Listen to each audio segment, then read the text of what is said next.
TV9 હું છું હાર્દિક મોદી। શરૂઆત કરીએ સમાચારોની। કચ્છમાં ગાંધીધામમાં નકલી ઈડીની ટીમ પકડાવાનો જે મામલો છે, ઈડીના નકલી અધિકારીઓની ટીમને રેડનો વિડીયો સામે આવ્યો। ગાંધીધામમાં જ્વેલર્સને ત્યાં ત્રાટકી હતી નકલી ઈડીની ટીમ અને સોનાના વેપારીના ઘરે અને દુકાને પાડ્યા હતા દરોડા। સીસીટીવીમાં કેદ થઈ ઈડીના નકલી અધિકારીઓની રેડ। કોર્ટે તમામ આરોપીઓના 10 દિવસના રિમાન્ડ મંજૂર કર્યા છે। કુલ 8 આરોપી સાથે એક મહિલા આરોપીની પણ પોલીસે ધરપકડ કરી છે। તો આપ જોઈ શકો છો કેવી રીતે નકલી ઈડીની ટીમ આવી અને આખો તેનો વિડીયો પણ સામે આવ્યો છે, જેનાથી આપે પણ સાવધાન રહેવાનું છે। ये सब चीज़ें रिकॉर्ड हो रही है, ठीक है ना। ये बात से कोई गलत इन्फॉर्मेशन आपने छुपाई या हमने छुपाई, ये नॉलेज में सब कुछ है तो आप हमें अभी से बता दीजिए, नहीं तो फिर चीज़ें लंबी चीज़ें होती जाएगी और फिर फैमिली को तकलीफ हो या किसी को भी चीज़ हो, वो वाली बात।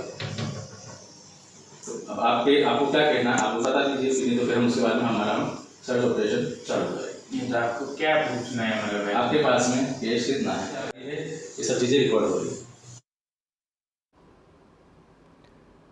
तो आखी कार्यवाही आप જોઈ શકો છો। આ નકલી ટીમ બિલકુલ એવી જ રીતે બિહેવ કરે છે જાણે તે ખુદ અસલી અધિકારીઓ હોય, પરંતુ આપે સાવધાન રહેવાનું છે। જો આપે કંઈ પણ ખોટું નથી કર્યું તો તાત્કાલિક આપ નજીકના પોલીસ સ્ટેશનનો બેફિકર આપ સંપર્ક કરી શકો છો। કોઈ પણ ઈડી આવી રીતે નથી આવતી અને અચાનક જ આવીને આવી રીતે રેડ કરે અને આપને ઘેરી લે તેવું શક્ય જ નથી। એટલે કે આવા જે ધુતારાઓ છે તેનાથી આપે સાવધાન રહેવાનું છે। આ શખ્સો હાલ ઝડપાયા છે અને તેમનું જાહેરમાં સરઘસ કાઢવામાં આવ્યું હતું અને આવી જ રીતે આ વિડીયો એક વખત ફરીથી જુઓ કેવી રીતે આપની સાથે ઇન્વેસ્ટિગેશનના નામે આ ઠગ શખ્સો આપના ઘરે કેટલી કેશ પડી છે તે તમામ માહિતી મેળવશે। સંવાદદાતા જય દવે ફોનલાઈન પર છે। જય, એક આ વિડીયો સામે આવ્યો છે જેમાં આ અધિકારીના નામે ઠગ ટોળકી લોકોને છેતરી રહ્યા છે, વધુ વિગતો? જે ચોક્કસથી ખૂબ જ ચોંકાવનારો વિડીયો છે, કેમ કે ગાંધીધામ જેવા ભરચક શહેરમાં સોની વેપારીને ત્યાં નકલી ઈડી અધિકારી જઈને જે રીતે રોપ જવામાં આવી રહ્યો છે તે રીતે જોઈ શકાય છે કે ક્યાંક ને ક્યાંક જે પકડાયેલા શખ્સો છે તેમાં પોલીસનો ડર નથી। જોકે ચોક્કસથી પોલીસે આ ટોળકી છે તેને 12 સભ્યોને ગઈકાલે પકડી લીધા હતા અને તેમની સાથે રાખીને આજે ઘટનાનું રિકન્સ્ટ્રક્શન કરવામાં આવ્યું હતું।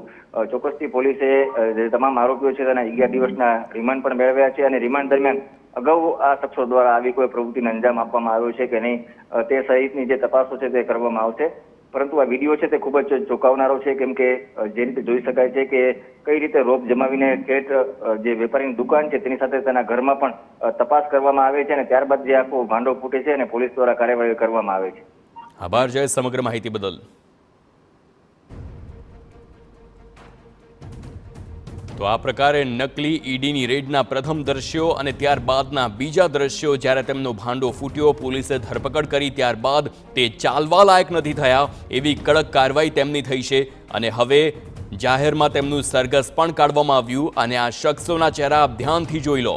આ શખ્સો તેમના ચહેરા બીજા હોઈ શકે છે, પરંતુ આવી જ અનેક ટોળકીઓ જાણે કે સક્રિય થઈ હોય અને જો આપની દુકાન અથવા આપના વ્યવસાય સ્થાને અથવા જો આપના ઘરે પણ આવી રીતે કોઈ શખ્સો આવે છે અને આપને ઈડીનું નામ આપે છે અથવા અન્ય કોઈ એજન્સીનું નામ આપી આપને ઠગવાની કોશિશ કરે છે તો આપ સાવધાન થઈ જાઓ।